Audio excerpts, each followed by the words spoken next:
वेद के ही जो सूत्र है उन्हीं सूत्रों से निष्पादित होकर जो मूल ज्ञान था वही भागवत जी के रूप में प्रस्तुत हुआ है। ये मान के चलिए सारी वेद के ही भाष्य है श्रीमद् भागवत जी।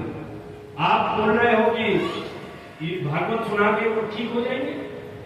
संगादी फंसने लगे। संगादी को ने कहा कि भैया ऐसा है कि जो वेद उपनिषद आती है ना वो एक विशाल भीमकाय वृक्ष के भांति है। वृक्ष की तरह आम का वृक्ष देखा है। आम का वृक्ष बड़ा भारी हो जाए और उसमें सुंदर फल लग जाए आम का, और हमने किसी को आम खाने को दिया।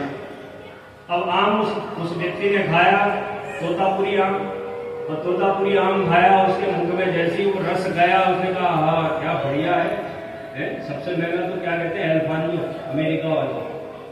तो एल्फानियो आम खाया हमने और बढ़िया रस आ गया हमें। हमने कहा हाँ बढ़िया है। ये आम इतना बढ़िया है तो इसके पत्ते कितने बढ़िया होंगे, मीठे मीठे। पत्ते इतने बढ़िया मीठे होंगे तो इसके जो छाल है, जो टहनी है, वो कितना बढ़िया होगा। और अब आम छोड़ के और पत्ता और टहनी ये चबाने लगे तो बताइए वो रस मिलेगा क्या? रस मिलेगा? अरे रस मिलेगा उससे? पेड़ चबा के कड़वा ही लगेगा। सनकादिकों ने कहा कि नारद जी ठीक उसी प्रकार से जैसे वृक्ष का फल होता है उस फल से ही हम रस को ग्रहण कर सकते हैं। उस रस को ही खाकर हम उसका स्वाद ले सकते हैं। उसके तने को, उसकी टहनी को खा के, उसकी जड़ को खा के वो रस नहीं मिलता है। जबकि वो जड़ भी बहुत मूल्यवान है, तभी जाके वो फल है। वो वृक्ष का जो मूल है, पत्तियां हैं, टहनियां हैं, वो सारी की सारी बहुत महत्वपूर्ण है, सर्वाधिक महत्वपूर्ण है। वो ना हो तो फल भी ना हो। परंतु फल सार है। ऐसी वेदों का जो सार स्वरूप है वो क्या है? श्रीमद् भागवत महापुराण।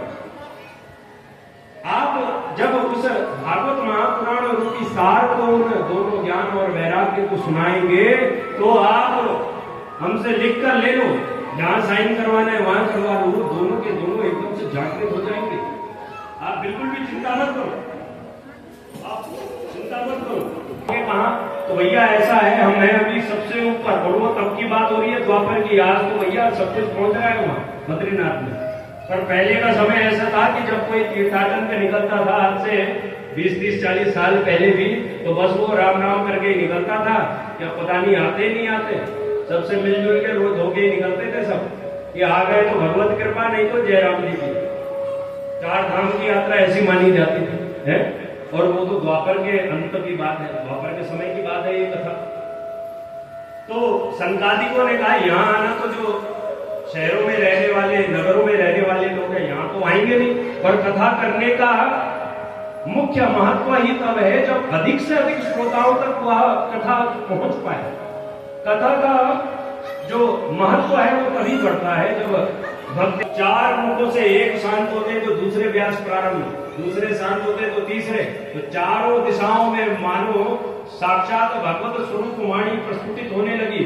जितने भी सप्त ऋषि थे अपने पूरे परिकर के साथ, देवता इत्यादि सब वहां रूप परिवर्तित कर करके वहां आने लगे महाराज। और सारे के सारे वहां आए। और जब कथा प्रारंभ हुई तो वहां क्या हुआ? चमत्कार हुआ कि जयकारे लगने लगे। और जयकारे जब लगे, बोलिए भागवत भगवान की। नव यौवना बनी हुई एक स्त्री वहां आई, और वो स्त्री कोई और नहीं, भक्ति महारानी अपने दोनों पुत्रों के साथ वहां साक्षात प्रकट हो गई सभी भक्तों के मध्य। और सबके मध्य जब प्रकट हुई तो ताता थैया करके नाचने लगी।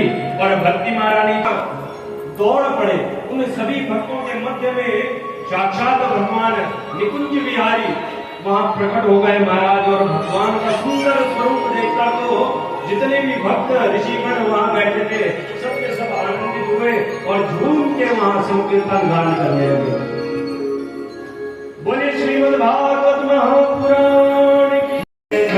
श्याम राधे राधे, श्याम राधे राधे, श्याम राधे राधे, राधे राधे, श्याम राधे राधे, श्याम राधे राधे, श्याम राधे राधे। निकुंज में राधे, श्याम राधे राधे,